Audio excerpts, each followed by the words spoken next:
Thank you for being here today.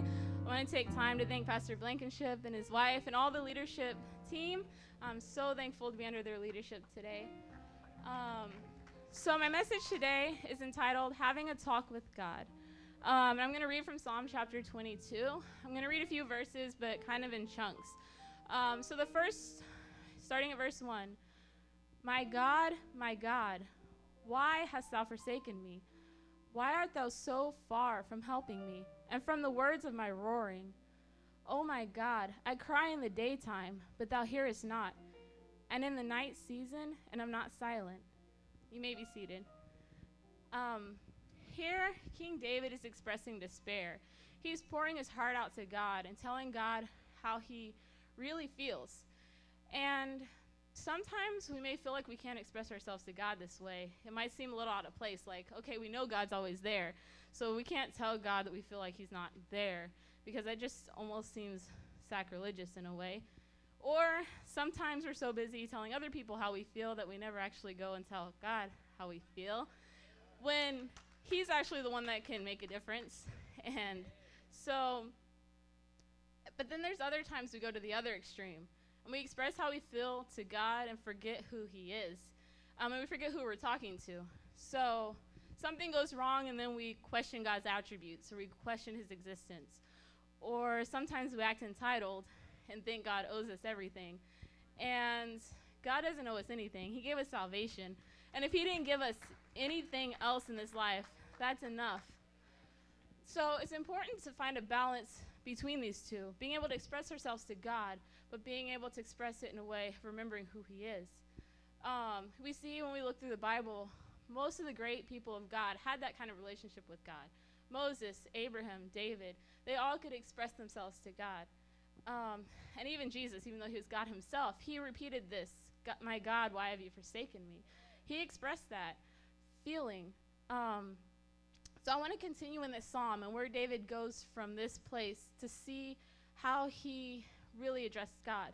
So moving on to verse 3, he said, but thou art holy, O thou that inhabitest the praises of Israel. He remembered the attributes of God. Even though he felt like God had forsaken him, he addressed God as holy. He remembered that God is holy, that he's righteous, that he's faithful, and he called that to remembrance in the midst of it. In verses 4 and 5, he said, our fathers trusted in thee. They trusted, and thou didst deliver them. They cried unto thee, and were delivered. They trusted in thee, and were not confounded. We have to approach God from a position of remembering what he's done for us in the past. Even at this present moment, if we feel that God's forsaken us, if we don't feel like he's not hearing us, remember, okay, what has God done for me in the past? David referred to his fathers. Okay, what has God done for the church in the past? What has God done for the people of God? What has God done in the past? And remembering, God is the same yesterday, today, and forever. And no matter how we feel at the time, God is always there. And he will be the same. And then going on to verses 22 through 24. The psalm's a little bit long, but going towards the end, he said, I will declare thy name unto my brethren. In the midst of the congregation will I praise thee. Ye that fear the Lord, praise him. All ye the seed of Jacob, glorify him, and fear him, all ye the seed of Israel. For he hath not despised, nor abhorred the affliction of the afflicted. Neither hath he hid his face from him, but when he cried unto him, he heard. And here, David moves into praising God in advance. Like, God, even though I feel like you've forsaken me right now, even though I feel like you don't hear me, I'm going to praise you anyways. And I'm going to declare that I will. When I go to church, when I go to the congregation, I'm going to praise you and I'm going to worship you anyways.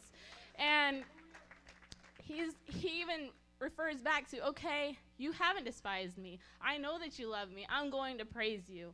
And so we have to remember these different things. Yes, we need to express to God how we feel. We need to have that relationship.